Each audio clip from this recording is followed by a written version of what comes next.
All right, man. Let's talk about Keith Thurman calls out Vergil, Ortiz, and Jaron Bouts. Ennis. Also, I got the good word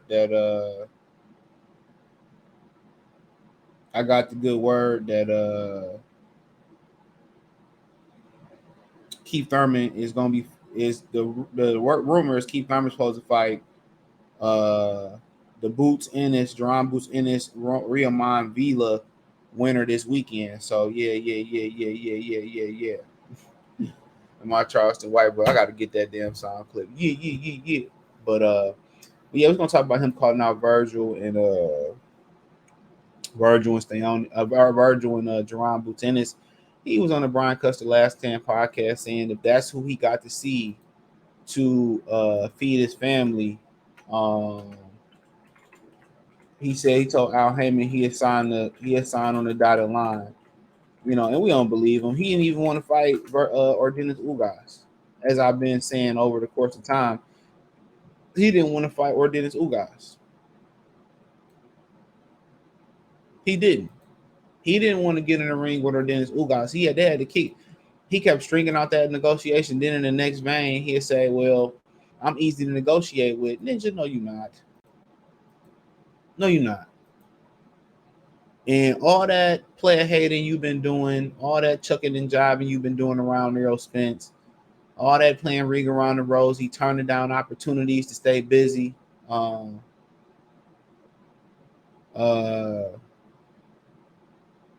that, bruh.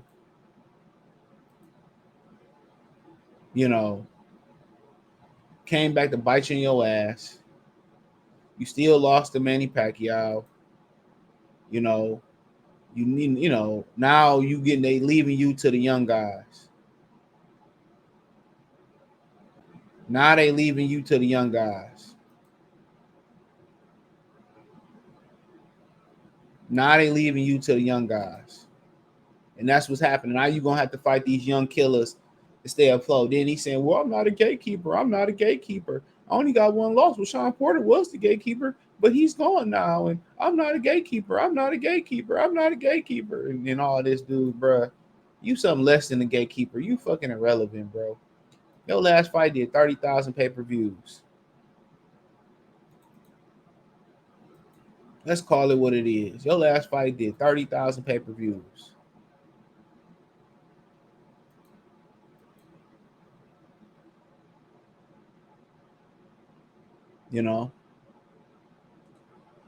And now you want to, say, well, I fight anybody, but they barely got you in the ring with a dude who got his face fucking smashed in, or Dennis Ugas.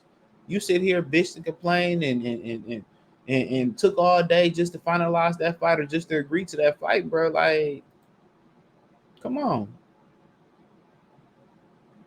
Come on.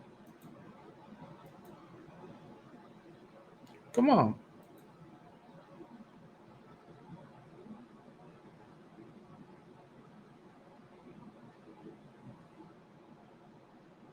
Come on. But do I believe that he get in the ring with both of them? He got no choice, probably. He got no choice. He got no choice. And just how he kind of mentioned Vergil more, just knowing how to read people, I think he would prefer to go fight Vergil than Jaron Ennis. Which to me, either way, is only reason Vergil. If you didn't know they both fought this weekend, I got to do a video on it. I didn't put it in my archives. But y'all probably be seeing it come up later today, or it already then came. But the only reason I would say he'd rather prefer Vergil, even though Vergil is the more seasoned fighter, he's the more prominent fighter because he's been the main event, is because I think he's seen Vergil had issues with McKisson and his slickness. He feel like he can survive Vergil. And also Vergil dealing with the rhabdomyosis. Nigga, I said that shit. Damn, nigga. Shout out to Vergil. I couldn't say that shit before you caught it about 5,000 times. But yeah. But don't forget, check out my new channel, link in the description. You want to hear some good men, women's talk. I eventually try to find a female co-host, which has been pretty fucking hard because I don't really like people. I don't like. I don't like. I don't like nobody. That's me. But there's some solid people out here. I'll figure it out, bro. But yeah, check it out. The links in the link tree. The links also in the description, and I try to pin it on every video while I'm in the sauna today. But uh,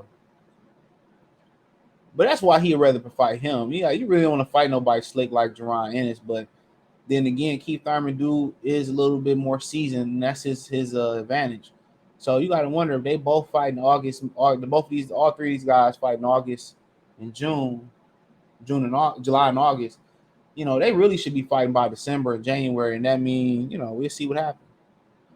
Crawford and Spence might move up. It might be a draw. Nobody talking about that. It might be they might relinquish the belts, do it again at 54. Then if he beat Jaron Ennis, then he'd be the IBF champion. But I think just from hearing them keep mentioning Vergil a little bit more in that last stand interview, that he would prefer Vergil Ortiz a little bit more than Jaron Ennis. Both dangerous fights.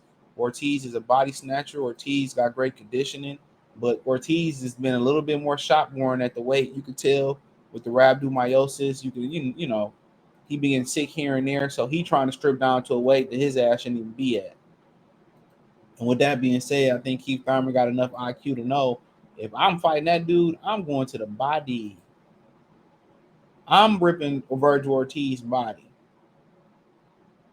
And same thing with Bouts Ennis. Either you punch with Bouts Ennis up top, or you just start breaking them young guys to the body. You got to remember, they ain't been a hard 12. They ain't been a hard 12. So why not go ahead and speed that conditioning process up a bit? They ain't been a hard 12. That's why I be trying to tell y'all, these jokers ain't been a hard 12.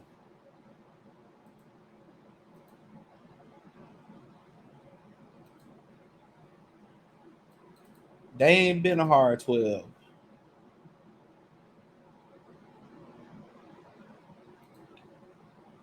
So, but to talk about him and Jaron Ennis, so if they both win their next fight, it's gonna be Keith Thurman versus Jaron Ennis. Bonzi Ennis, Jaron Ennis' daddy keep bringing it up.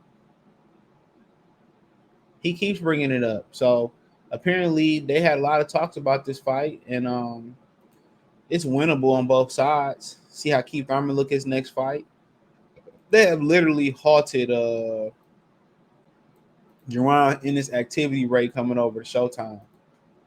But he stay in the gym. He a gym rat. Stay helping training other people. Stay in the gym and all that good shit. But they have literally halted his activity rate, bro, and I don't like that. That dude should be at about 40 fights, damn near 40 fights if it was up, if he kept his pace.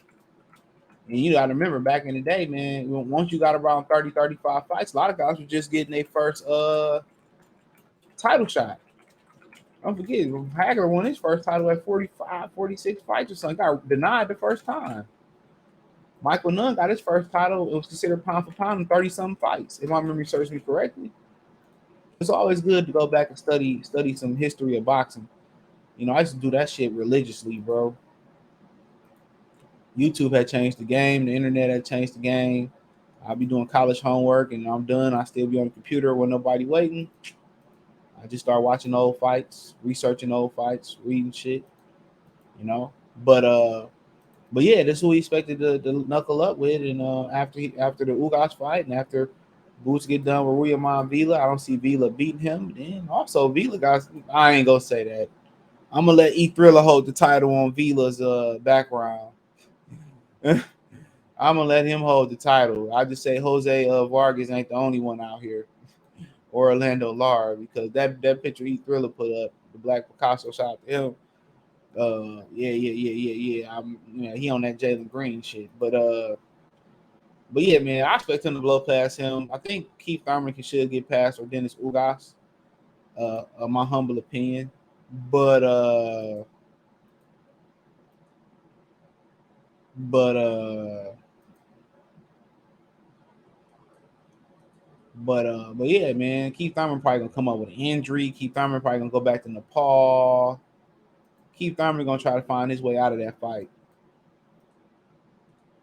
Tell me I'm lying. Keith Thurman gonna try to find his way out of that fight.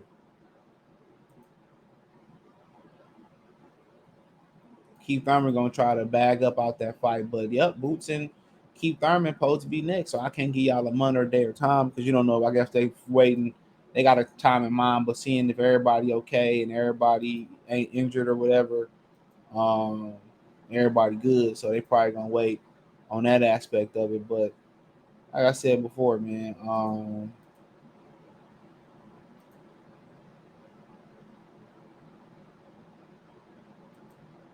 you know,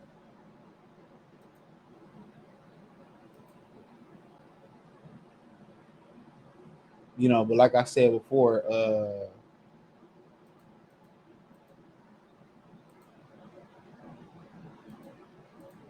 before, I think it should be a good one.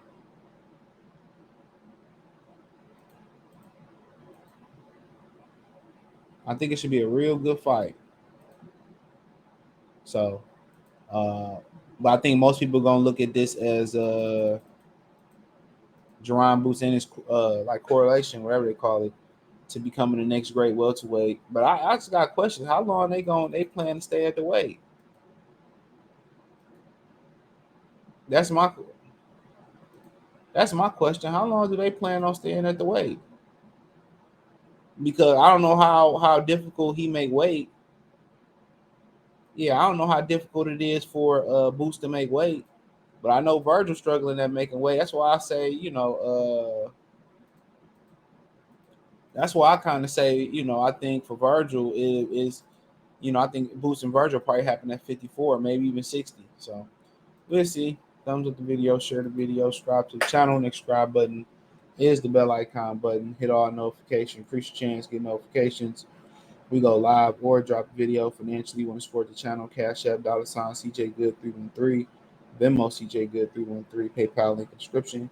Hit the link tree. Find me on Twitter, Instagram, Spotify, Anchor, Cash App, Venmo, PayPal, Apple Podcasts, Google Podcasts, the whole nine. Uh, but check out my new channel. It's in the link tree. It's in the description as well too. Appreciate the love, support. One time for the one time. Peace.